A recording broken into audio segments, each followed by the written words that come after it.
Here we come. Now the world don't move. And you knew where you were then. Exciting and new. Good time. Anytime you need a payment.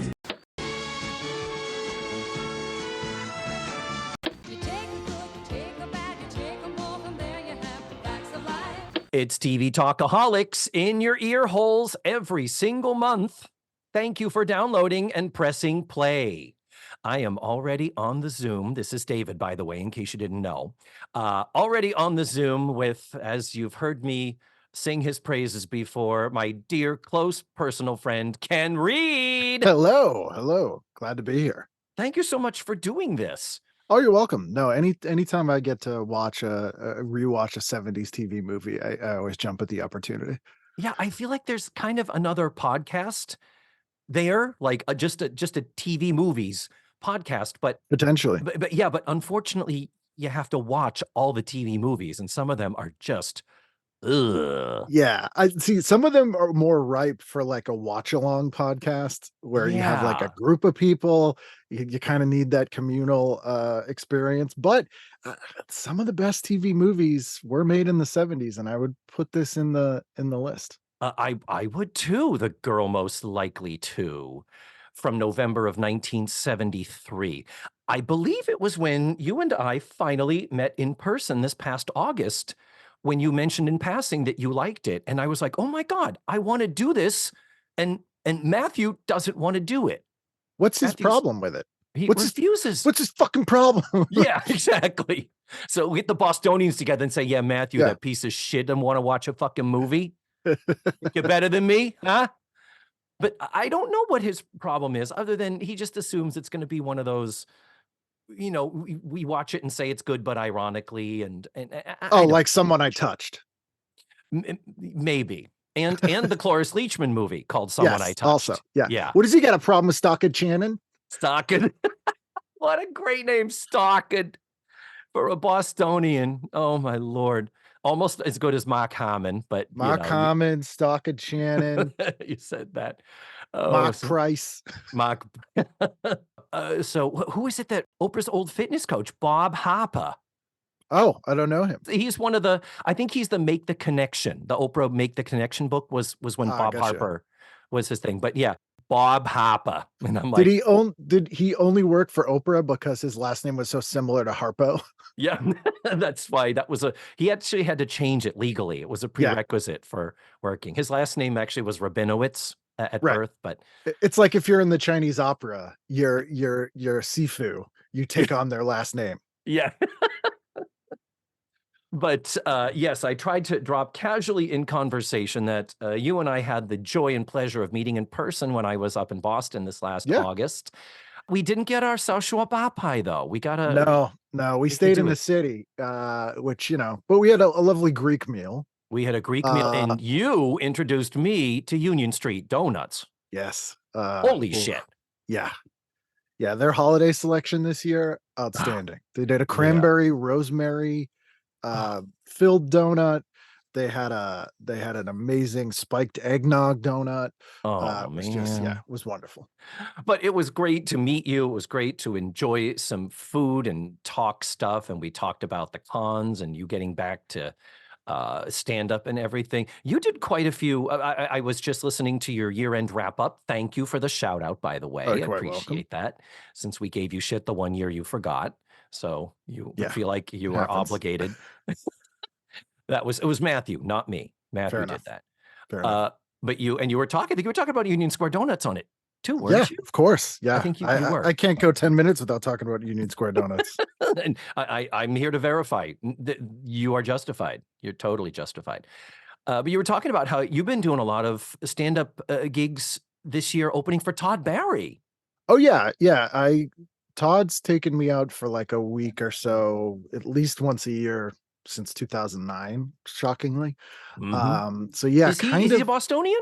No, he's a New Yorker, but Okay, I thought I met so. him years ago in New York, like 2007 or 8. And he was doing some New England shows, and he decided to hit me up. So just as we're continuing to just BS and catch up and all that, because it's been a while. It's been since the beginning of the year Yep. since we talked to you. You had a horrible long bout with COVID. You and your wife Uh, both. yeah, it was awful. October was the first and only time I got it. She brought it home. I blame her. Oh yeah, But we it's both got always packs. Yeah. bitches. I'm telling you. Well, she What are works. they good for? I Really? know. What are they She good works for? in an office a couple days a week, so she's exposed to things more than I am. But yeah, she we both got Paxlovid. She got it like 4 days before me, and when she was done with her Paxlovid, she was pretty much fine. I got it 4 days after I did the Paxlovid, but then I was testing positive for like a month, and then I Oof. had really bad brain fog for like a month and like extra depression that Oof. really just only cleared like somewhat recently. Oh my God. I I'm say so cleared, but sorry. like diminished. Man. Yeah, I was gonna say, at this point, I feel like I'm always in a state of brain fog. Yeah. It's terrible, and I don't know if it's a post-COVID thing or it's just that I'm 55 years old and I'm getting old, but, yeah, I had it too. This was my 3rd go round. I Oof. had it November coming into December, right after Thanksgiving, and, I'm very lucky. My COVIDs have all been pretty mild, and it fell in a good spot where it wasn't too devastating. Like, to catch it now between Christmas and New Year's as an actor trying to cover shifts and get people to work for you is just it's a nightmare. But that's the time when you'd get it after, like, having to be around people in the holidays and Mhm. Thanksgiving. Yeah, so Yeah. it's, kinda adds up. Yeah, but I'm lucky my bout with it was pretty mild, and I tested negative, like, after 5 days. Yeah, I was that's most so people. lucky. So I was able to go right back to work, and now best part, when I caught it 2 years ago, it was at a New Year's Eve party, and I'm like, "Well, not gonna catch it this year Yeah, well, 'cause I'm hopefully. vaccinated, by the way, caught it. I'm vaccinated and Yep. still caught Yeah, it same. just like with the flu, and that's probably why it was mild. Good God, what if you hadn't been vaccinated, bruh? Oh, I'd be dead. That's just crazy to think, but anyhow, we are glad that you did not succumb to the post-pandemic Thank you. pandemic 2 electric boogaloo Thank you.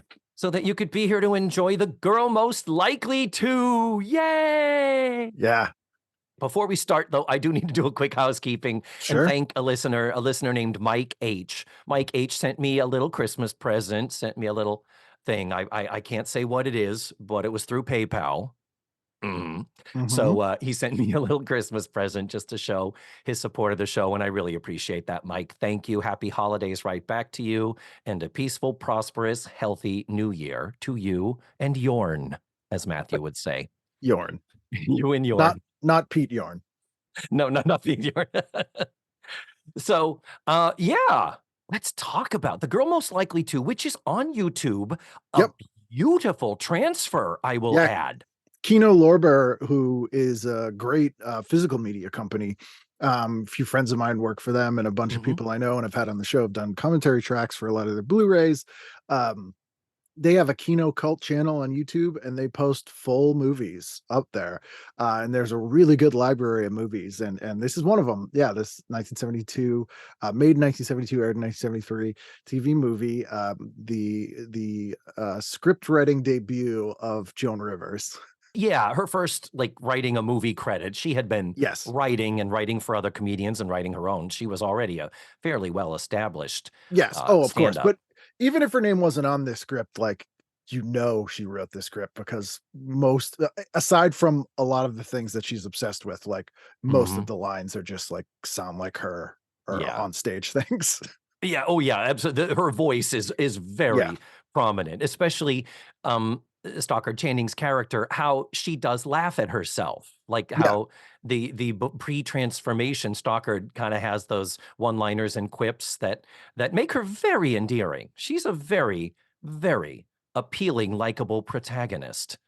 She feels very well defined because she Mhm. is so much Joan Rivers. So she's not necessarily like a one-dimensional, hey, I'm I'm ugly and then I'm pretty kind of ugly duckling thing. She's like they give her a lot of background. They make her smart. They make her have a very good sense of humor that clearly has developed due to her having to navigate how she looks.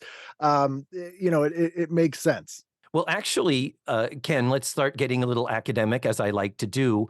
And I'll read a little bit from Joan Rivers' second memoir, Still Talking, which came out, I think, in 91, maybe? Mhm. But she writes about the conception of this movie. And so I'm reading her words now. It is on page 87. In those first months in California, I was so experienced that I was not surprised when ABC bought my script for a movie of the week. It was called The Girl Most Likely To, and the idea started with a blind date I had when I was a freshman at Connecticut College.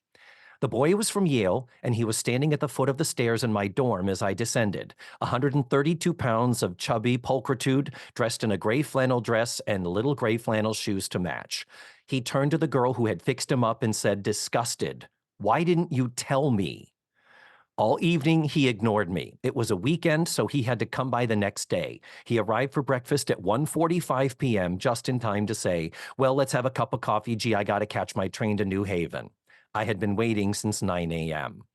I transferred after my sophomore year to Barnard College in New York, and this boy married a girl I knew there and became a doctor.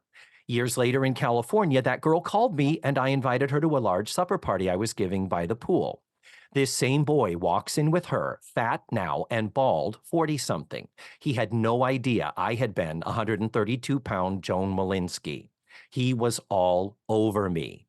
Everywhere I went, there he was, obviously a cheater, following me into the kitchen to get me alone. Can we meet for lunch? Isn't that a pretty dress, looking down like cleavage? You're much younger and prettier than on TV. There was a lot of let me help you, and his arm would touch my arm.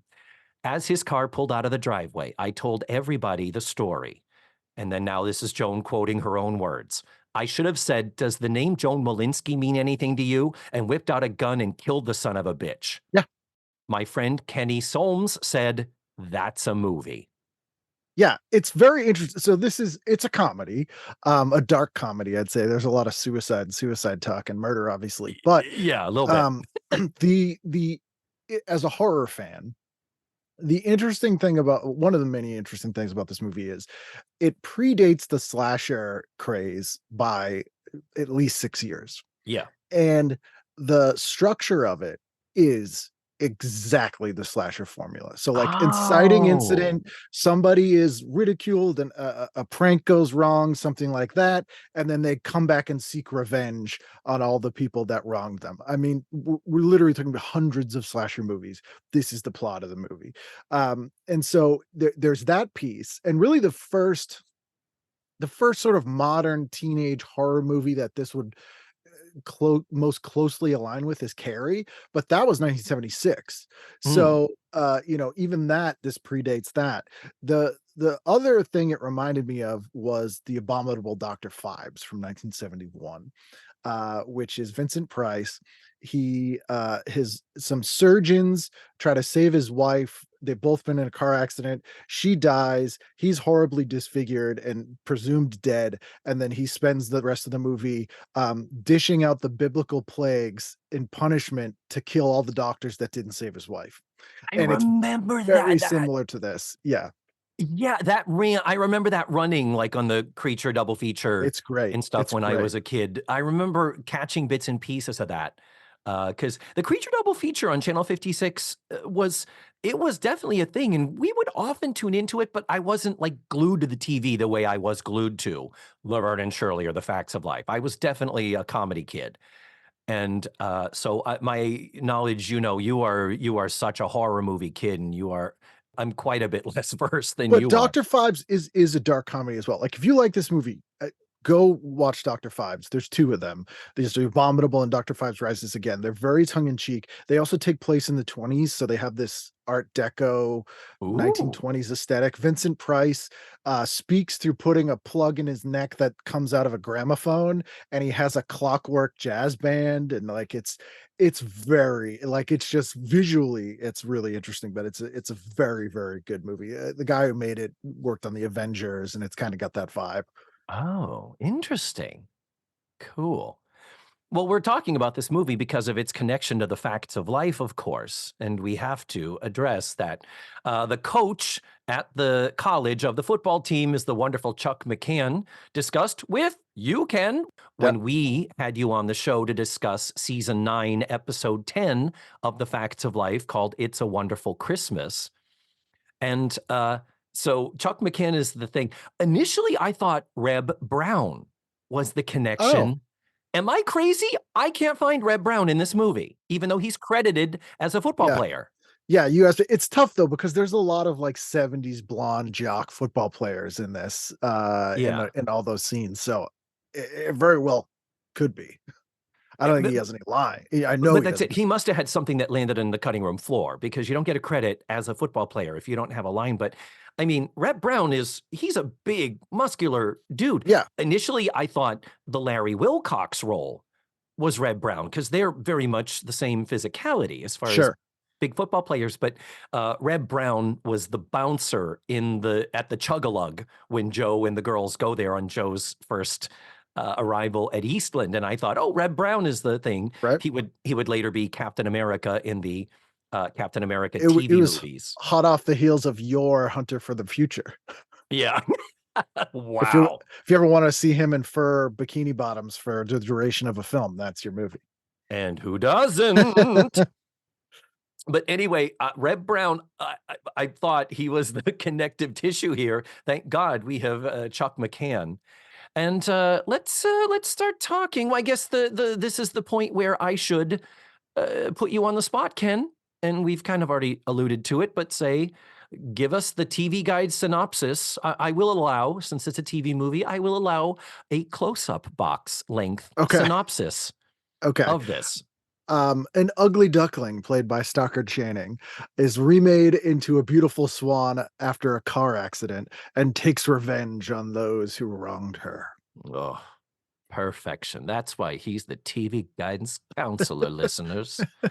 Because this movie, it has a Twilight Zone vibe, but the villain pretty much gets away with it. It's very bad advice. This movie is make a suicide attempt and you'll wake up beautiful. Mm-hmm.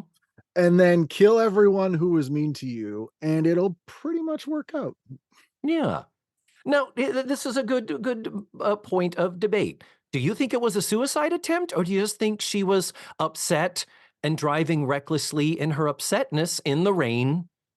Do you really think? Because they reference it like 2 or 3 times. She makes jokes about it like 2 or 3 times earlier in the movie. Oh, does she? There's some suicide jokes. Yeah. Oh, I missed those. I'm sorry. So that sort of, I was like, yeah, this is well seeded. Yeah. Wow. Because I think if you eliminate those or somehow could, cut them out if you felt you wanted to show this on television now and not trigger anyone, I think you could do it, and you could absolutely write it off to just an unfortunate accident. Yeah, for sure. Is all that. But yeah. Let me say first, I'm a very shallow person. Okay. So I love a transformation. I love a makeover. I'll watch Extreme Makeover, the plastic surgery edition. I love Botched. Any type of a physical makeover. I like the Property Brothers. Any type of a transformation that is completely physical. I don't give a shit if you're still a garbage person underneath. I want to see you with big old puffed up lips that look better than the skinny ones you had before. At least one former TV guidance counselor guest has been on Botched. Can you say who? Heather Elizabeth Parkhurst had some weird thing happen with breast implants, and apparently was on Botched. Okay. I've been told. I've not seen it. Yeah. Yeah. And that's it. And they do. Botched is great because it's literally them fixing fucked up plastic surgery. So it's great because on one hand, it's a pleasant transformation. It's always positive, but it's also a cautionary tale. Yeah. So I love Botched. So anyway, any type of a transformation where someone has a makeover type of a deal, I love it. So when they take the bandages off of Stockard Channing, and she's not just pretty, but when she is in a full face of makeup with upper and lower false eyelashes. Yeah. Yeah. Because you My shit. You could argue, aside from the eyelashes, you could be like, oh, well, they've like tattooed the makeup on, the lipstick, the eyeliner. That's a thing. Yeah. But no. The thing is, that's what amuses me. And the thing is that it is uh defensive makeup. It is definitely doing everything they can to make her look as pretty as Stockard Channing can. And she is beautiful. She's only 30 years old here. She's gorgeous.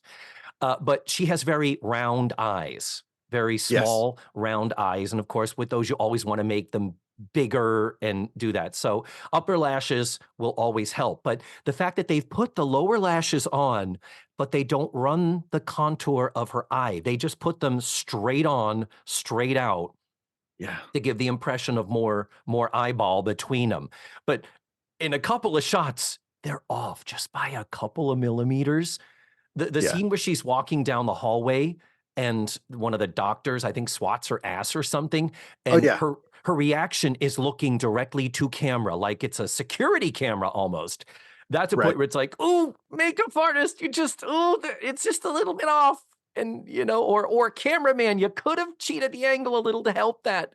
Well, keep in mind, this was airing in 1973 on TVs where the biggest TV somebody have might be 27 inches You're and would have right. been in 480 or 240p at most. And we watched Yeah. a Blu-ray transfer of it on a Yeah. screen. Like my computer screen here is bigger than 27 inches. Yeah. No, you're right. You're absolutely right that I do forget that a lot, that, this, and again, listeners, if you want to watch the movie, this isn't one of those shitty 3 generations lost transfer from a bad VHS. This is crisp and clean. So I highly recommend it because I can't stand it. There are movies and shows I've wanted to do on the podcast, and I'm like, I can't in good conscience say to people, watch this, because the quality is just so terrible. Fair enough. Yeah. So, so that moment, the transformation moment, just it it just amuses me to no end, and God knows who does not love an ugly duckling story. Truly. Yeah. It really it's this goes hand in hand with the Eye of the Beholder, the Twilight Zone episode, or Hmm. the movie Seconds, or it has all those Eyes Without a Face, the French movie. It's right in line with those. Hmm. Yeah. Well, the movie, as we talked about, was written by Joan Rivers. She did collaborate with another writer named Agnes Gallen. This is literally Agnes's only IMDb credit. So I She don't know if sounds she sounds like a pseudonym. Yeah, and Gallon. There have been producers named, isn't there? Sandy Gallon? Sandy Gallon presents? Why do Yeah, I feel like I've heard the name Gallon before. It might have been the wife of a producer and was just like, well, give her a writing credit and he'll produce the fucking movie and it'll get right. made, Or it sounds like an anagram to me. Yeah. Like it's someone's pseudonym. Agnes Gowan. Wait a minute. Let's Yep. look at it and see what it looks like. It's Harvey Weinstein. Oh Yes, no. I knew Oh, it. Although terrible. Harvey Weinstein, the first film he ever produced was The Burning, which is a slasher film with this plot, which uses this device. Oh, fascinating. Who knew? But at this point, Joan was enjoying a popular stand-up career. She had already been on many variety shows, talk shows, game shows.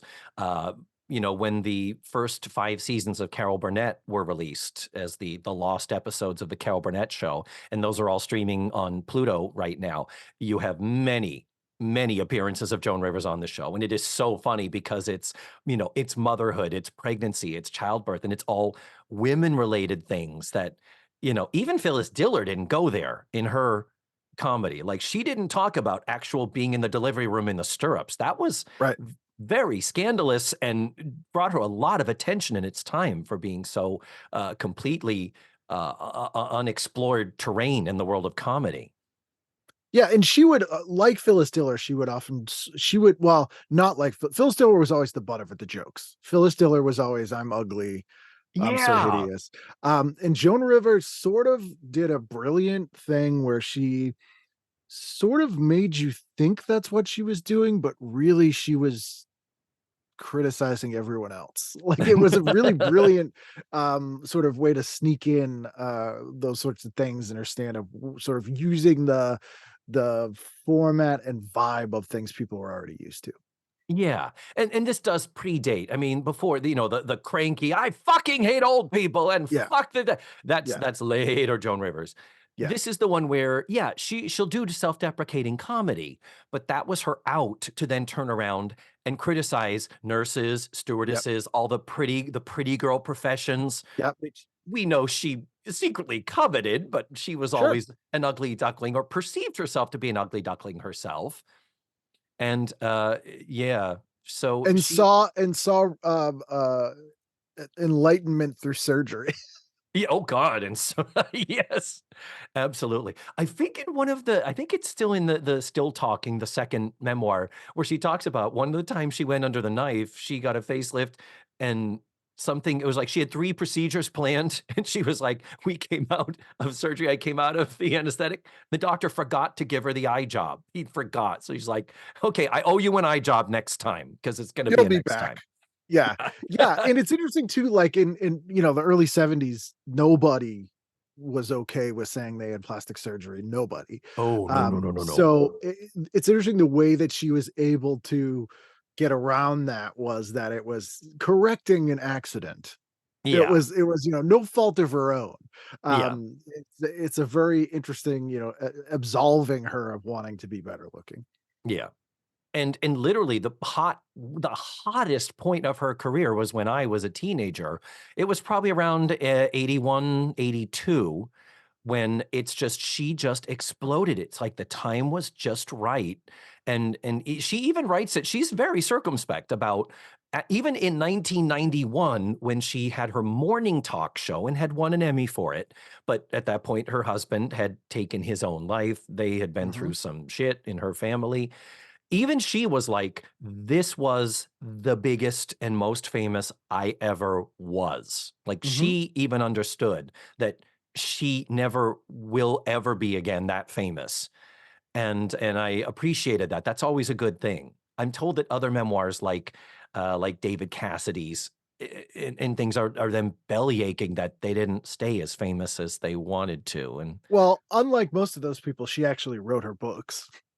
She's a Uh, writer, yeah, it's but not her she and a had a ghostwriter. collaborator though, Richard Merriman is the co-author Sure. of both of her books, but yeah, no, she does come from a place of actually being She truly knows a how to writer. tell a story, right? She knows how to, True that. win people over and, arc and a redemption and, like, yeah, Yeah, so that's not surprising. I don't think guys like David Cassidy were remotely self-aware enough to realize how badly that makes them, yeah. look, and also, having talked to a lot of guys, especially, and really guys only, who were once very famous and now aren't, they tend to be totally baffled as to how it happened, and they're mad about it, Yeah. whereas women kind of go through life expecting the fall, and so, Yeah. they're always ready for it. It's a very different outlook.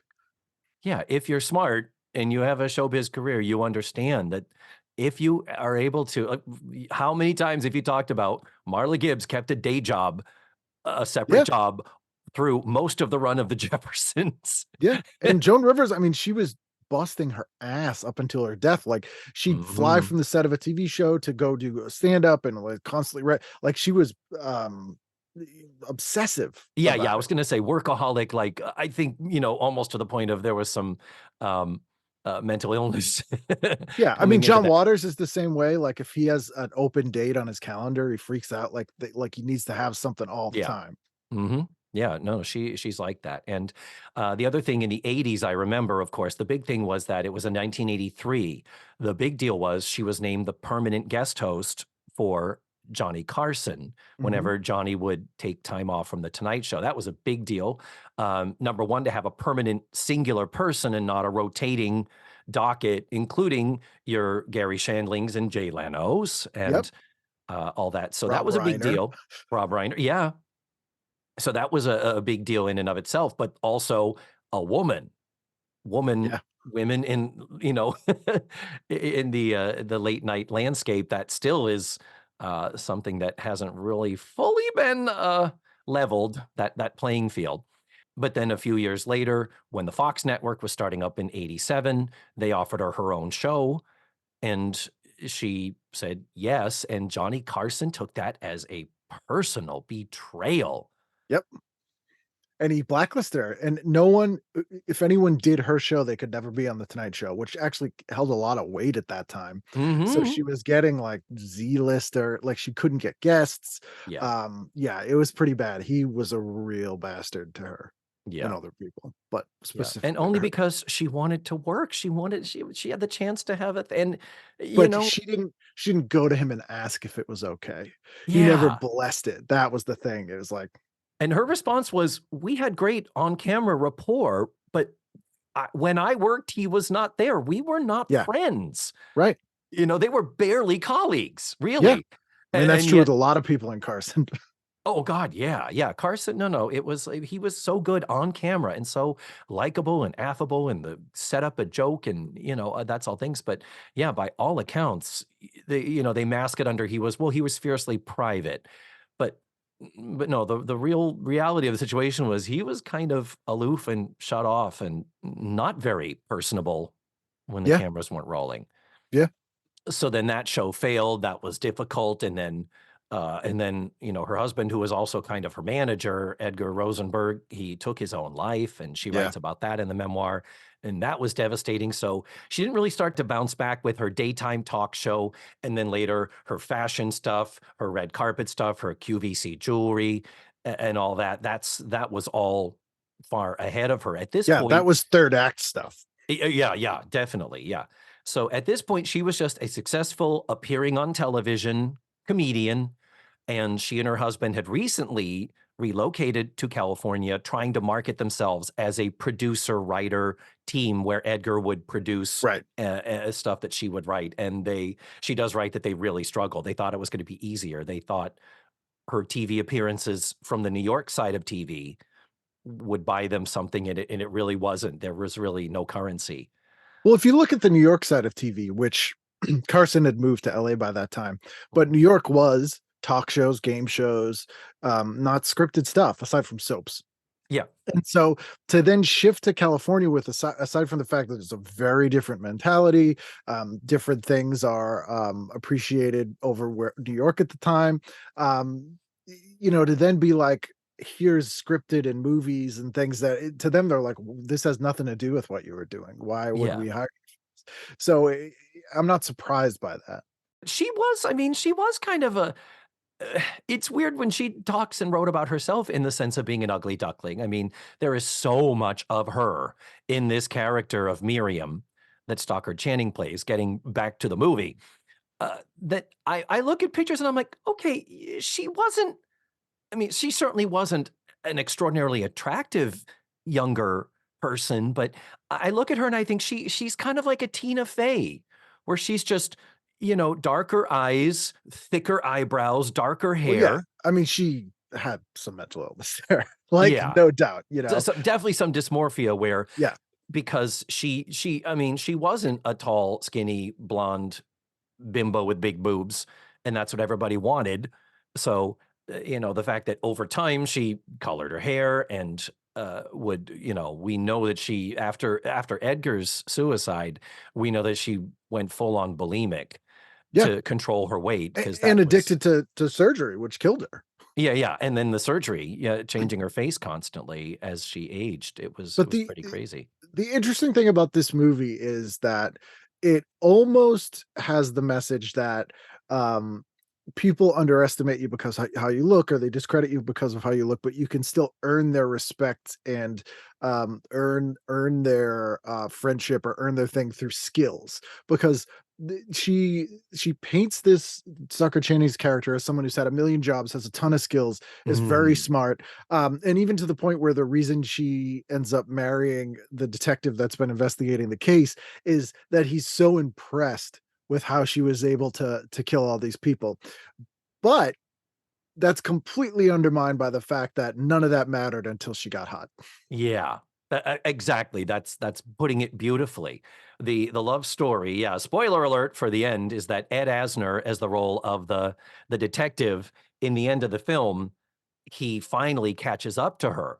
But the big thing is that it's that thing where he's been intrigued by her methodology. Right. beforehand, not knowing what she looked like until the very end. And basically they fall in love because he says, you're so smart. You have these skills. What she looks like made no difference. And I forgot about the early scene when she's stuck at the drive-in, Yeah. when they have their first run-in, when she's, having to walk home and all that stuff. And they beautifully play it, that there's just the tiniest little something that, had things gone differently, that they could have been together in her current state. Yeah. He's In impressed her that she or knows her prior state, I guess, yeah. she knows the penal codes and all that. But he has a bit of advice for you. Be less smart, Yeah. he says to her, which is, and again, you can't prove that her looks don't matter because she's good looking when he Mhm. comes to this realization that like, oh, you could have looked like anything, but the movie doesn't sell Yeah. that. Yeah, agreed. Why didn't he ask her out when Sure. he found her in the road? Yeah, that's true. And they do a great job with the makeup. I mean, sometimes when when they'll do makeup or try to do prosthetics, it will look so fake and okay, that's coming off. But the way they did it was so perfect because number one, thick eyebrows, always scraggly hair. Somehow her hair improved after surgery. I don't Yes. know what they did, Surgical but hair improvement. Yeah. but the deal is, she always has the scraggly hair. Definitely the eyebrows. The eyebrows work for a lot, but they put some type of a ring or stuffing into her nostrils to make them look bigger and to make her nose look off and asymmetrical, and her nostrils asymmetrical. And I'm trying to look at the rest of it. I'm like, did they like do a Marlon Brando and stuff cotton in her cheeks? And I'm like, I'm not sure that that's not just her, the way she just always Yeah. tucked her chin and moved her mouth. I know you can't see me, listeners, but I'm doing this. But the fact that I think a lot of it was her playing ugly, and Stalker Channing is a phenomenal actress. Yeah, she a lot of it's physicality. It still always looks like Stockard Channing. Like you can tell Yeah. it's Stockard Channing. You're not like, well, this is two different actors. Um, I think they take it just up to the line. Like it's almost Quasimodo. Yeah, Oh, yeah, borderline, they borderline, they yeah. could have, if they pushed it just that little bit more, it would have been too much. But they get right to the line with it. Yeah. Now, this is 5 years before she would explode on the scene as Rizzo in Grease. But she only has a couple of small uncredited appearances. This Yeah, is really her first big break, her lead. first starring role. And I say, wow. Yeah. Although other interesting thing here is so many of the characters are very lightly coded as Jewish, including her. Like that's Oh, the other thing. interesting. Like especially for what people thought of as like Jewish at the time, which Hmm. is very sort of New Yorky and like, Yeah. let me tell you, I don't know, Yeah. like the doctors are all that. She's very much like that, like which is Yeah. very different from how other people act. There's a very New York, but they're never like, oh, she's from New York. Like she's just like, oh, let me tell you, I don't know. All right, it's like those kind of weird trappings that are associated with that, which is somewhat intentional, but somewhat not. I think a lot of it is Joan Rivers basically just casting someone to play her. Yeah. Of But course. Yeah. it adds a weird element to it. Yeah. And Stalker Janning isn't Jewish, I don't think. No, but I the think characters like very, Yeah, very New York. Definitely yeah, very, very talking like New York. Yeah. yeah, And yeah. So yeah, she is phenomenal, not just because of the physicality and the transformation, but on top of that, then when we get into the sort of ridiculous, cartoonish side of the movie, when she starts exacting her revenge, we have her literally. There's what is it, 5 people or 4 people that she kills? the let's see, the doctor, the There's a girl, the football player, cheerleader, the the, football player, the the doctor, the the guy, plumber. the plumber. Four. So it's 4. Yeah. Yeah. So that's it. Each and 3 of the 4, she does a different dialect, Yep. wearing a different wig. And Yep. has to, at one point, the blonde bimbo with a Southern accent, and it's almost like an intentionally bad Southern accent Of course, because because Larry Wilcox is so the stupid jock. Of course, he's he'd an fall idiot. for it. But they establish she can act because they have her in the play earlier in the movie, and they have her doing a Southern accent, and Yeah. sort of so again that adds to her skill set. And I do want to mention before the transformation, one of the things that impressed me a lot was they never make her pathetic. She's not like a horny, No. boy crazy, pathetic. She's just like she always is a little sarcastic as a some armor there, but she's still like pretty confident. Yeah. Like it's a very unusual character in that way because normally this kind of character wouldn't be portrayed that way.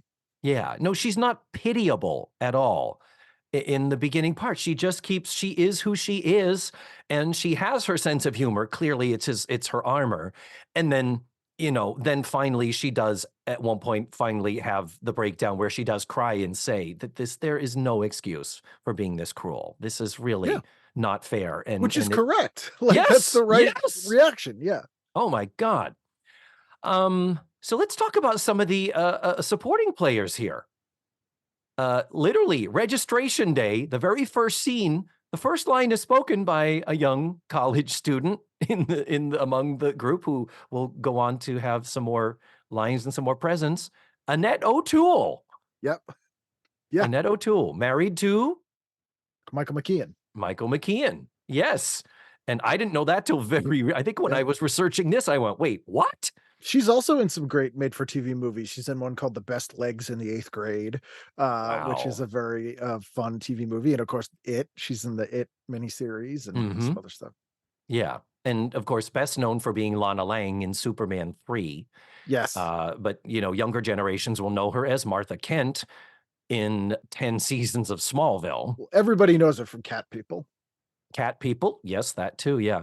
And she was already a veteran here. I was looking; this was not her first rodeo with a movie, so she was already there, and just gorgeous. Just again, she could have easily been in Carrie. Yeah. After this, I mean, so easily. The big dumb jock is played by Larry Wilcox before he would go on to be on Chips with Eric Estrada. Moose. His character's name Moose. Moose, yeah, of course it is. Yeah. Yeah. Yep. And let me see. The cheerleader that she's also roommates with, who is just such a cunt to her. God. Yeah, she really is. Yeah. Suzanne Zenor, Zenor. The character is Heidi. She is all over the 1970s in sitcoms, and then would go on to be in 196 episodes of Days of Our Lives as Margot Anderman Horton. Of course. She looks like a Margot Anderton Horton. Oh, goddamn right she does. So, yeah. Not Margot Tim Horton. No. Tim, what did someone say? Coffee? Tim Hortons? Timmy's? Got to go to Timmy's. I'm half Canadian now. Got to have my Timmy's. Of course, we mentioned Ed Asner as the cop. This is during his run as Lou Grant on the original Mary Tyler Moore show. He's kind of the biggest TV star on the show. Yeah, which isn't unusual. A lot of made-for-TV movies would utilize talent from their sitcoms and other shows that they had basically under contract. Yeah. And he's not in it a lot. He is definitely a supporting player. He shows up like midway through, and he worked a few days. Yeah, that's it. This didn't take a lot of time out of his schedule, that's for sure. No. Yep. So Herman, the man to whom she is betrothed, the plumber, because her dad is in plumbing. Her mom's a librarian and her dad's a plumber, and they're a plumbing dynasty. They should have the dynasty, which is amazing. That's such a Joan Rivers joke, isn't it? I feel a little bit bad for his character because up until the scene where she kills him because he's going to cheat on his wife, he's just kind of a dumbass. Like it's not his fault that he's not like in love with her. He's known her since they were kids. Like, he hangs around with her. He visits her in the hospital. He's an asshole when he goes, or like kind of a dick. But it seems like that, like I could see them having that kind of relationship because like the stuff he says is funny. you know, like, Yeah. it was nice to come see you drink your meal or whatever, maybe I can come by and watch you drink your food again sometime. Like, Yeah, yeah, that's her. I mean, it's clearly because it's all written by Joan Rivers, so all the jokes are in her voice, like, which I think is one of the weaknesses of this, in yeah. that every joke sounds like a Joan Rivers joke, regardless of who's saying it. But he's the only other character that's allowed to be funny in the movie. Oh, I see what you Like, mean. everyone Yeah, else doesn't joke, like, he jokes with her, He's able to, like, they're like ball busting jokes, and they come across as crass, but they're still jokes that, given what we know about her character earlier in the movie, she probably would have, like, you know, gone back and forth with them with jokes like that. So, yeah, that I was kinda like, "Alright, he's not likable, but whatever." Like, I was like, "But why kill him?" Like, he wasn't because he told her he's getting married to somebody else, like, that's not his fault. But I think they recognize that and then add that extra layer of making him a cheater, before she yeah, kills him. But I don't think that works, because she's already made up her mind, obviously, because she sets up this trap for him to drown because he can't fix the plumbing. But yeah. she sets up to kill him already, and that's the only one of them that I'm kind of like, now she's kind of crossing a line where this person didn't. I don't know. Yeah. He didn't do anything nearly as bad as the other people. Yeah, I will say, yeah, I agree with you. I think he was still pretty bad though. He wasn't cruel to her, but he was always dismissive of her. Like But there he was was, there. yeah, You know I what I guess. mean? Like, And yeah. Oh, there was a fifth. There was a fifth. The boy in the pool hall. There were oh, five. that's right. Yes, yes. The I boy in the forgot pool hall. the exploding Yeah. eight ball. That's right. Anyhow, Herman, the fiance, is Warren Berlinger, is his name. He has 119 credits in a 61-year career. Nothing a standout, just lots of roles all over everything. So then there's so many supporting players here. Even the doctors who do the thing on her. Oh, talk about misogyny! Holy Yeah. shit! They Yeah. take the bandages off. It's like, hey, you got any plans for Right. later on? Haha. Yeah. We did good work here. Yeah. The doctor on the right is Carl Ballantyne, 68 credits in a 58-year career. Best remembered as Lester Gruber on all 138 episodes of McHale's Navy between 62 and 66. And the other doctor, here's an interesting note, is actor Joe Flynn, 99 credits in a 29-year career. Best known as Captain Binghamton on all 138 episodes of McHale's Navy. Yeah. So So that would have been a little TV nod, repairing these guys together, for exactly. this thing. Yeah, so we have a little McHale's Navy reunion for the doctors. That's a little fun nod. I was never a big McHale's Navy guy, but I did No. appreciate that. Of the other big quote unquote big names we get Jim Backus as the theater teacher teaching a lecture in an outdoor amphitheater Yes. in a sport jacket and a tie. I'm like, oh Yes. guys, come on. Not in 1973. I mean, he's an older guy, maybe, like, he looks like he's in his 60s. I don't Maybe. know. Yeah, but Gilligan's Island had been off the air for a while, but he was still very well known, of course, Jim Backus.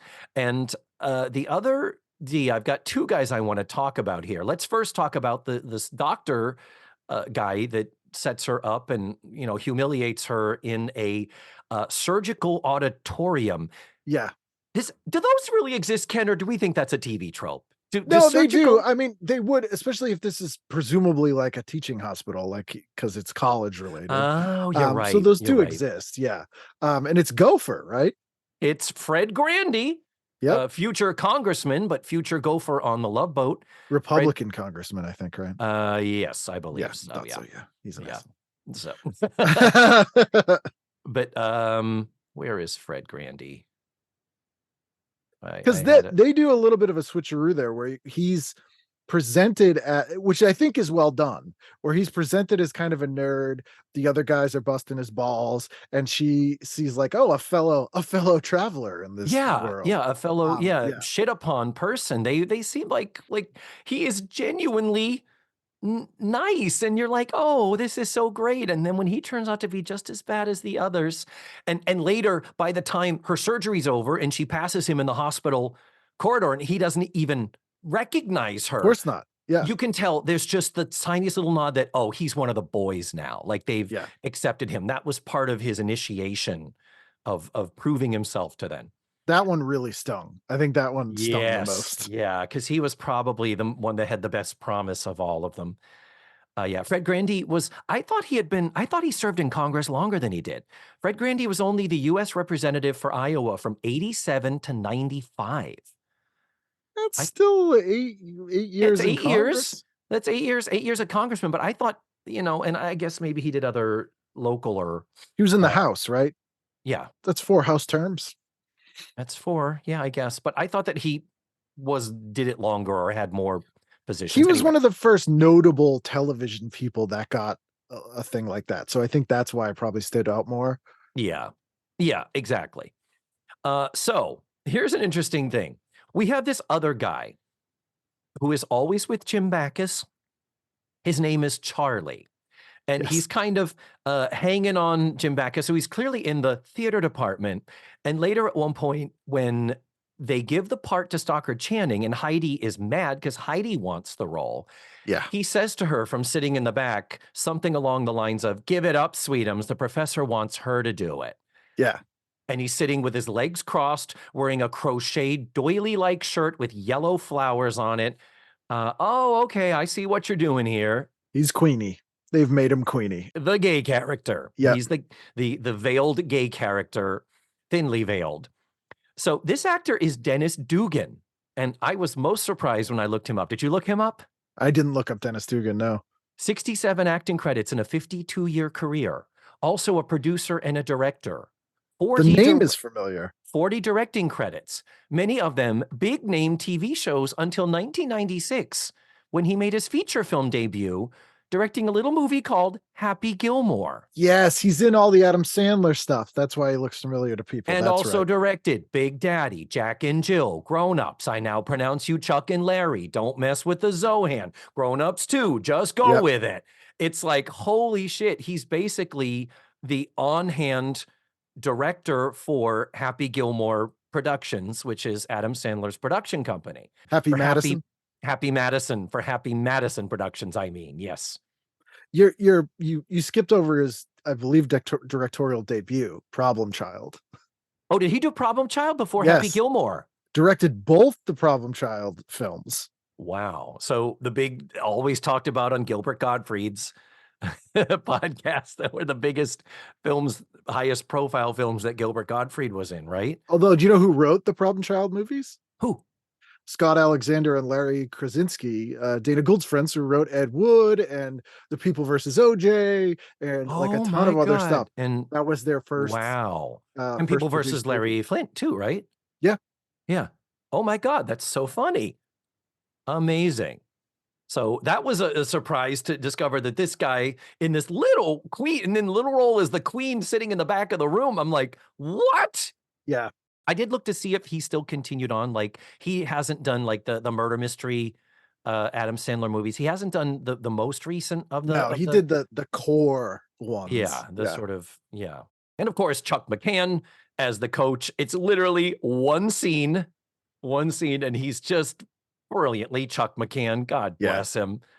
Just all that thing. And and when Ed Asner says, "Did the victim," meaning Larry Wilcox, "did he have any enemies?" And Chuck McCann says, "No, I loved him like a son, like Yes. a big dumb son." Son.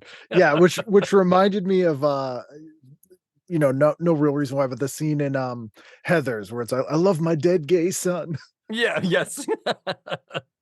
The den mother, Ruth McDevitt at the dorm. Yes. 92 yes. credits in a 27-year career. She was in The Birds and The Parent Trap and MAME. Yeah, she's a very noticeable person, along with, again, Annette O'Toole. But yeah, I feel bad. We've been talking for a very long time, but let's get more about, let's get more into the movie. Talk to me something. Let's just bring up a subject about the movie, Ken, that you want to talk about. Overall, I think this movie is obviously feels dated fashion-wise for the most part. Ooh. But Ooh. in tone and subject matter is at least a decade ahead of its time. Yes. Black comedies. I mean, what would you say is the sort of classic era of the black comedy and the anti-hero, because Miriam's kind of an anti-hero in that. Yeah, Well, yeah, no. I'm sorry. In the classic like mythology sense, the anti-hero is the one who does the wrong thing for the right reasons. right. And she does the wrong thing for the wrong reasons. Yeah. She's not a good Justified as person. justified as we want to believe, and comedically, thank God it Yeah. is a comedy. Yeah, We can play along with it and at least understand, because the tone of it is I think spot on. yeah. It's Really. it's funny, but could easily turn into a slasher movie until sort of the midway point. Mm. It has the vibe of like a movie like Prom Night. It has that kind of vibe, Yeah. or Terror Train, Yeah. something like that. It The jokes and the characterization and that sort of stuff is about 10 years ahead of its time easily. Yeah. But again, Dr. Fives was the year before, and one of the reasons Dr. Fives feels timeless is it's set in the 20s, so it Yeah. manages to be garish 70s but set in the 20s. Um, it definitely, you feel a little bit awkward seeing Joan Rivers' neurosis and mental illness all over this movie. It's Yeah. like it's not Yeah. even thinly veiled. Yeah. It's all the things we would know about her. So that's a little uncomfortable, I Yeah. think. But the jokes work. Like, I couldn't think, there weren't really any jokes that like culturally made me cringe that I'm thinking of, which was unusual for a comedy from 1972. Yeah. Yeah. I feel like there was one or two. Let me see if I can find it or whatever. You know what the tone reminded me of is Paul Bartel, who people probably best know as an actor. He was in a bunch of Roger Corman stuff. Mhm. He made the movie Eating Raoul, which is probably his most famous movie. But his directorial debut, he did it short, but his cinematic directorial debut is a movie called Private Parts, which I believe is from 72. Mhm. And it has a very similar black comedy tone to it, where for the first half of the movie, it's uncomfortable. Like, it could easily turn into a full-on horror movie. And this, for some reason, partly the aesthetics and the year that it is, but it reminds me of Paul Bartel's Private Parts in a strange way, which is a strange statement. Huh. Yeah. Because as I started to say earlier, I'm trying to think, like when you say what's a great black comedy, as far as contemporary, as in my lifetime, in the 70s coming forward, I'm blanking. I can't Doctor really think. Strangelove is always the one that comes up, is probably the Yeah. Yeah. Which is the um 60s. Yeah. yeah, John Waters movies like this could have easily, like, you could see John Waters directing a remake of this. Like, Oh my Serial Mom God. has sort Yeah. of shares a lot of DNA with this. Yeah. Yeah. Desperate Living is sort of a very similar, it's cranked up more, it's more cartoonish, but this is like a slicker John Waters kind of vibe Yeah. without the A sort of polished. intentional Yeah. yeah. Definitely more Um, polished. Yeah. but in that realm, um, those are the things that sort of come to mind. I'm trying to think of other dark comedies that, but really, those are probably it. Mhm. Again, it's a low concept for the most Mhm. part. There's a 1950 movie that this is very similar in plot to, and I can't remember the name of it now. But I believe that's a drama. Mhm. It's called like Swapping Faces or something like that. But it's much more grounded. The characters are actual characters for the most part. Aside from the murder victims, aside from Harold, who I think is actually a fairly well-drawn character comparatively. Yeah. But the rest of the characters are pretty much just like cliches who exist to be murdered, much like a Yeah. slasher movie. Um, but yeah, and it's also presented, the narrative is that classic, like, here's me. I bet you wonder how I got here. Well, let me tell you, it's first Yeah. person narrative, which is again something very much that a stand-up would do, because they're used to storytelling on Yeah. stage. They're used to being the first person. So it that, in that regard, it plays to her strengths as a writer because she's writing what she knows, but Yeah. it's also a limitation in that it's very evident. Yeah. Like you say, you've talked about TV shows and sitcoms where the voice of the writers is too homogenous and anyone can say any of the lines. Whereas you look back in the Facts of Life, it's like you cannot give Joe's lines to Blair and vice versa. The Yeah. characters are better drawn. Although Um, sometimes Natalie and Joe, they would write too similar, especially in the later seasons. They would be the sarcastic person, yeah. And there are sometimes jokes that Natalie will do, and I'm like, that's a Joe joke, or like that's Yeah. a Natalie joke. You're getting lazy here, guys. Yeah. But yes, you're right. You're right. True. Oh, I found one. This isn't really offensive. This wouldn't cancel the movie, I don't think. But when she's in the hospital and she's in a full body cast, and they make sure to point out that she's been busted up enough that she can't eat food. That's how they Yeah. talk about the weight loss, because she's also padded to be Right. chunkier. Right. But she says something about being depressed, thinking about the cruelty of all the people, how she longed for a normal life with a husband and kids, but that probably isn't going to happen, because who'd want to sleep with a mummy other than a drunken Egyptian? Yeah. Which Nah. is such a not Lenny Henry, Henny Youngman. That's such like Oh a yeah, Henny yeah, oh yeah, Youngman yeah. joke, But take my wife, yeah, please. it's Haha. very Borscht Belt, and again, it has that like, who was going to do this? Yeah. It's got that The cadence is rhythm. yeah. Yeah. Yep. But the fact is, she still has the sense of humor, and that's the interesting thing about it. And like you say, if anything, comedically, I guess this ages well comedically because it is so old school. It was not trying to be contemporary in its Right. humor. That's not Joan Rivers' brand. There is one 70s tastic scene. Oh, it's when more so than when Miriam is in the dorm room, it's when Ed Yeah. Asner is going and asking questions of the girls and the den mother. That's when we really spend some time in that dorm room and really get to explore the space. Yeah. And The giant oh my poodle. God, the green floral wallpaper with the hounds, the giant poodle, the houndstooth. The wallpaper has like a houndstooth background. It's Yeah. ugly. Everything is like harvest gold and avocado green. Those things. Even the crocheted It looks like this top with the Afghan. daisies on it that the gay guy was wearing. Even that is like, oh, that's so. Which the listener can't see, but yeah. Oh It's my God. again, I think it Oh, benefited that's the story insane. that Soccer Channel's That's character wasn't amazing. cool and liked stuff that kids wouldn't like was a librarian, because it made her not contemporary in any way. Even when she was playing characters to murder people, it reminded me a little bit Yeah. of the movie Fade to Black, if you've ever seen that.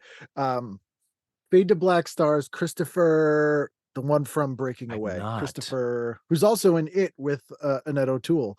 I can't remember his name now. Dennis Christopher, that's his name. Oh, Dennis Christopher. Okay. Yes. And he plays this sort of put upon, nerdy, slightly kind of coded gay kid who lives with his mother. And no, it's not Don Johnson. It's Mickey Rourke is in it, and he plays this guy who really needles him. And Dennis Christopher's a big movie nerd. And when he snaps, he kills all these people, but he's acting as people from movies. So like he's being Jimmy Cagney, and he pushes his mom down the stairs, he dresses up like Dracula. I got that. I mean, that's from 81, I think. Yeah. It's a very interesting movie. But I got that with her characters, she's kind of playing people she's seen in things.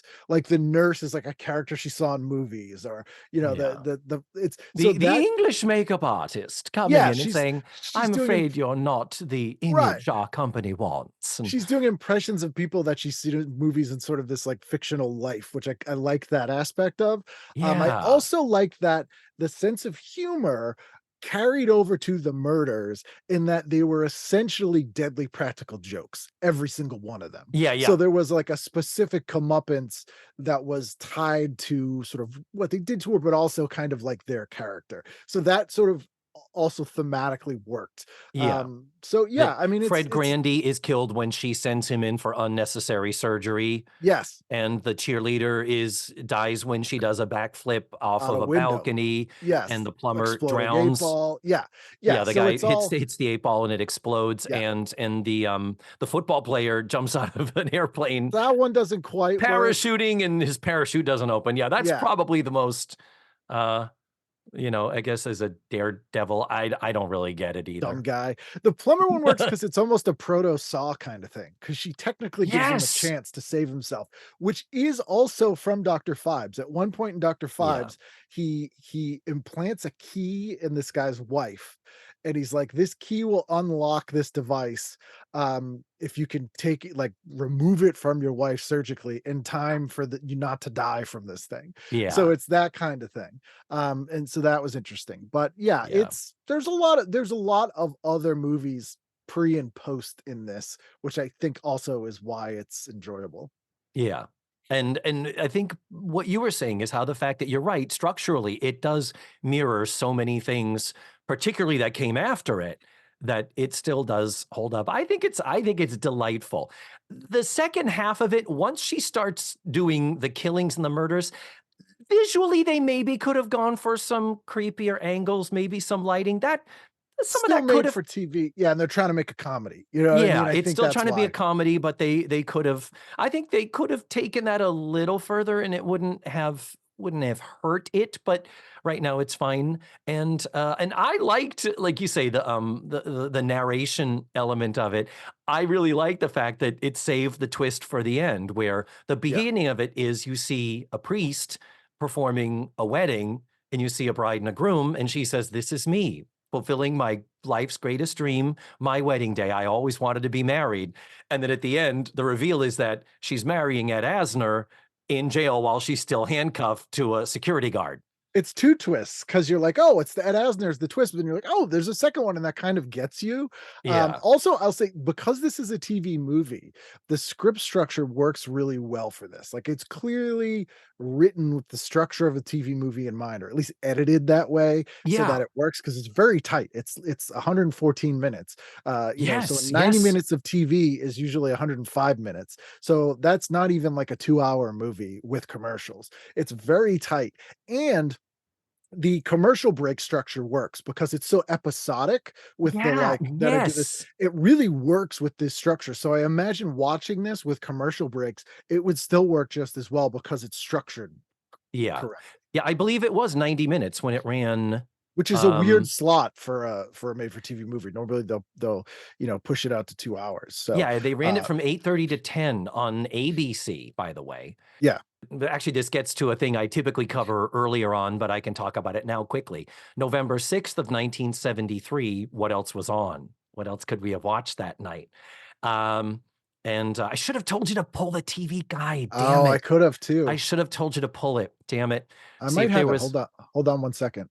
yeah, November 6th of 73. Oh, do you think oh, it's right if you have it scanned already. Yeah, because I believe Was there a I've close up seen the box? ad. I've seen the ad for this. Oh, I would love it if you November could find it. 19. God, what was I thinking? Duh. Yep, got it right here. Hold on 73? 1 second. Oh my God. Let Oh, me just download please this. send it. 1 second. Well, while you do that, I'll keep talking here, okay? Yes, sorry.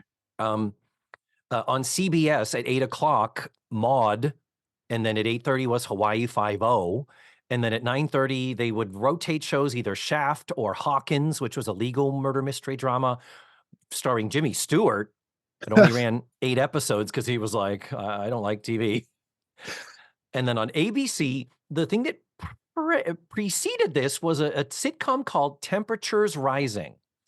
And it was a medical sitcom starring James Whitmore and Cleavon Little. And Okay. this has the distinction of it was created by William Asher and Harry Ackerman, who also did Bewitched, and Bewitched had just gone Yes. off. And they created this, and at the same time, they also created the Paul Lynde Show.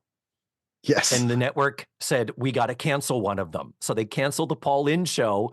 I don't know if James Whitmore was fired or left of his own volition, but then Paul Lynde became one of the doctors on Temperatures Rising in the second season, and then it still got canceled. Appropriately enough. What night of the week was it? A Monday? Tuesday. Yep. So I have it right here. So here is the write-up, the actual write-up from TV Guide. Yay. The girl most likely to. Comedian Joan Rivers wrote this black comedy about the trials of an unmercifully ugly college girl trying to land a husband. A surprise ending caps the movie. Mm-hmm. Spot on. Nice and good. And there's a full page ad before it. If you want to see the makeup. So it's on the PDF I just sent you. It's on page 46. Thank you. God. And it says introducing Stockard Channing. There I And then go. as Ed Asner and his character, they just have him as the detective, even though his character has a name. Yeah, Ed Asner as the detective. Cool. I Okay, well, also love there's an ABC movie. This is getting into totally different territory, but after that movie on ABC, so that aired from 8:30 to 10. Mhm. I just scanned this issue for an upcoming episode. So Oh, exciting. Oh, did this come up? Did you talk about it? oh no, this episode already came out. It was with George, the antique nomad, George Mhm. Higbee.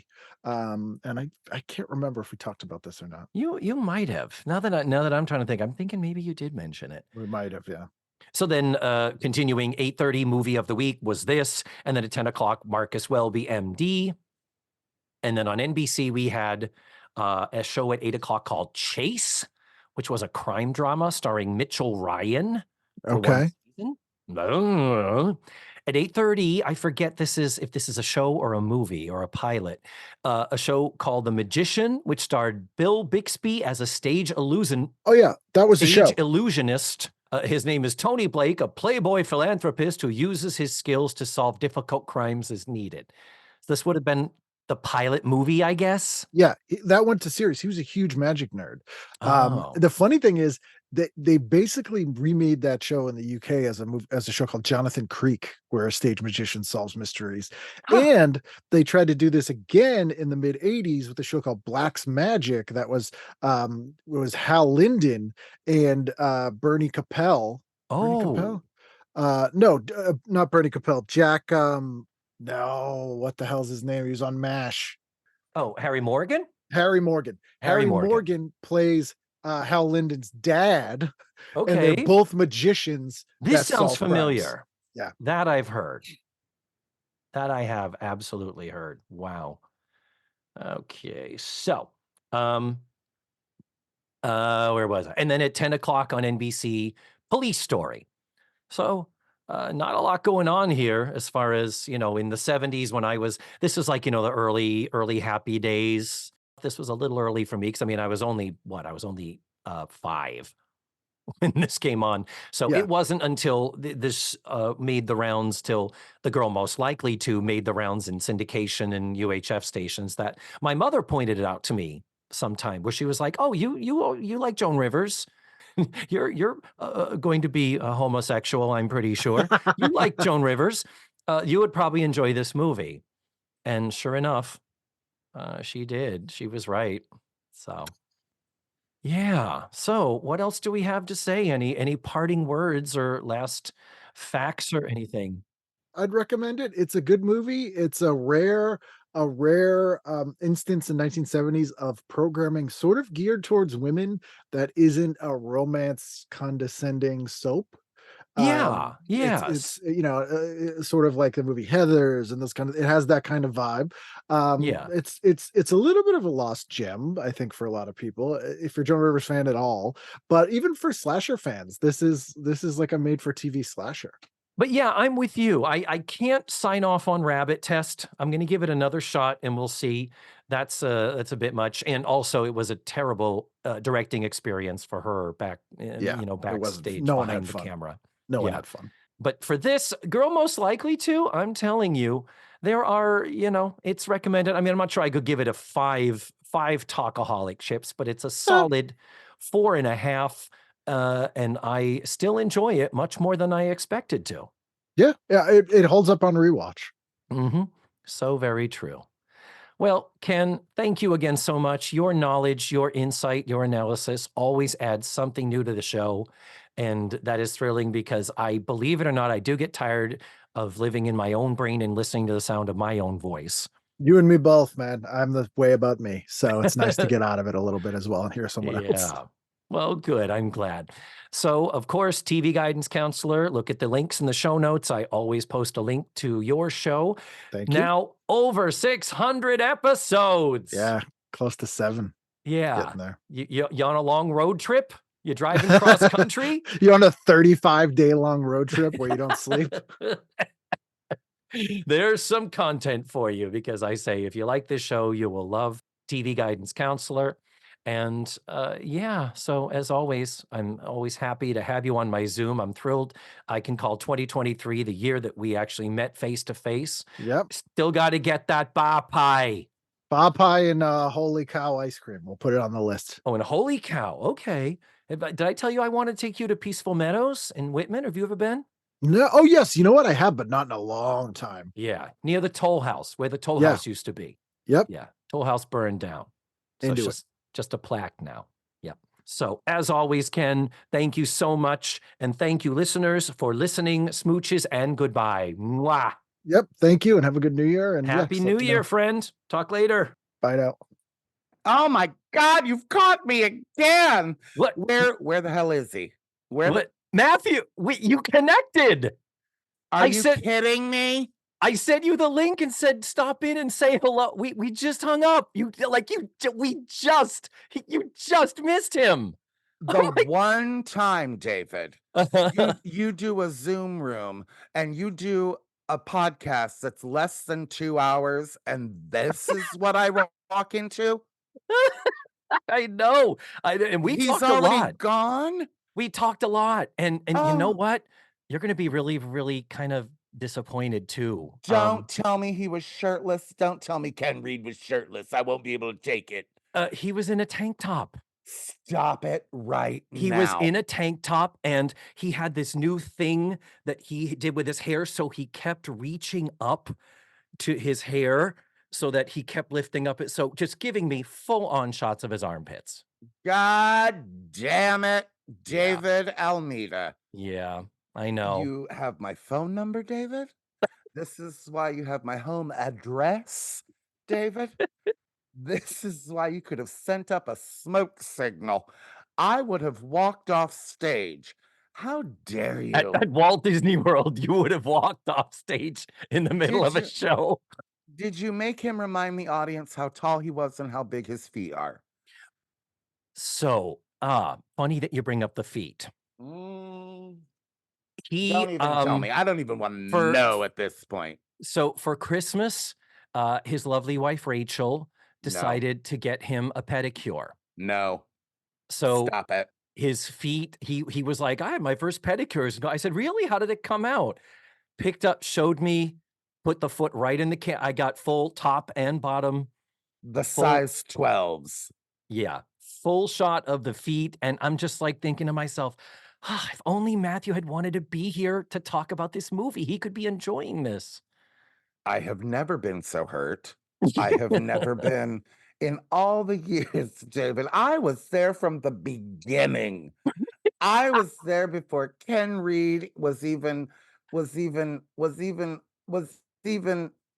Ken Reid was even. And here you are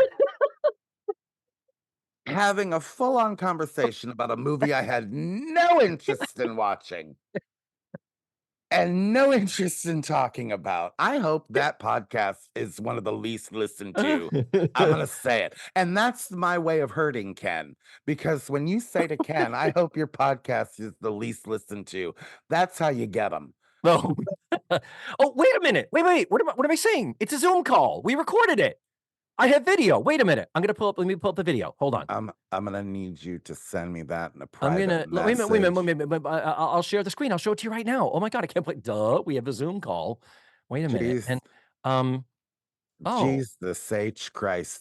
The H stands for Horatio. Oh shit, the file is corrupted. It didn't record. Oh. I got the audio. The show is saved, thank God. But no, it looks like the video file is This is why I don't trust Apple, David. This is why. This is why I'm PC all the way. Oh, you asshole. What? And it's not my fault. Mm. You were busy. You said you wanted nothing to do with the show. Busy. And I was working, David. You said, we are recording from this time to this time. I got here as soon as I could, David. I rushed off stage. Don't have a stitch of makeup on. And I rushed off stage, and this is what I'm greeted with. I'm offended, and that is all. And I hope your listeners are offended as well on my behalf. Oh, well, wow. That's all I'm saying. And I I wish you a happy 2024 in whatever you decide to do, but I will not be involved. I'm so glad you broke in on the call to abuse me thus. Well, I am so glad I'm driving for Christ's sake. And I got on the call as soon as I could. I'm stuck on Interstate 4 in the middle of peak season, David. That's the only reason I could call in. Well, you said you were interested in the movie, we could have set up a time for all of us to be together. But I wasn't interested in the movie at all, and I sincerely hope that it is painful for the audience to listen to without my hilarious commentary. But I mean that nicely, I Mhm. do. But I have to say that seriously, a fucking tank top? Yeah. Yeah. God damn it, what color was the tank top? Paint a picture for me. It was, bluish, like a heather blue. God damn it. Yeah, that's your favorite color, isn't it? Oh god, I love blue. Mhm. And especially on that light skin that he has with the dark hair. Um, would you say his armpits are more of a well taken care of, or is it just a forest under there? What it is, uh, um, w you know those people that have just the right amount Yes. going on? Yeah, Ken, just the right amount. All right, I shouldn't have asked that question because it's just going to piss me off more. I'm Yeah. not going to ask if his second toe is longer than his big toe because I don't want to know. I don't want to know. Fuck off, David. This is the end, I feel like, ladies and gentlemen. Oh. Dear listeners, this is the bridge I'm not willing to cross. I fear there's no going back, that's for sure. There's Oh, no going back, and even though you sent me the entire series of Laverne and Shirley on DVD, which I appreciate, I do. you're I welcome. started watching, and David, what a delightful show. You're into really? Okay. I This it's it's wow. like it's almost like a Schitt's Creek for me. It's just so comfortable. And anyway, the point is, I'm mad at you, and I'm gonna get off this phone because I'm about to get home, and I'm gonna bite my pillow is what I'm gonna do. Okay. Yeah, well, be careful. I can hear all that traffic in the background. So, yeah, you be careful driving home. I hope this hasn't upset you to the point of causing any type of an accident. Why do you hate me? Why? I just I Why do you hate Stalker Channing? I Why just why do you hate I hers? because she did Pal Joey, and that's why I hate Stalker Channing. She should have had the wherewithal to say, "You know what? This ain't for me." Hang up now. But I'm very, very sorry you missed Ken, as I know you are too. But, thank you so much. I'm very glad that we can say you officially are a part of this episode now. That makes me Mhm. happy. I'm about to send him a message on the Instagram that he's not gonna read for about 4 or 5 days. I know how he is. Okay. Well, sweetie, let me go, and happy New Year to you too. Mwah. Yes, we stopped talking about me and I stopped listening. So, happy New Year, asshole. Shit, no. We'll make you happy. Come and knock on our door. Where we're moving on now. 1, 2, 3, 4, 5, 6, 7, 8, Schlemiel. That uncompromising, enterprising, anything but tranquilizer. Here's the story. You take a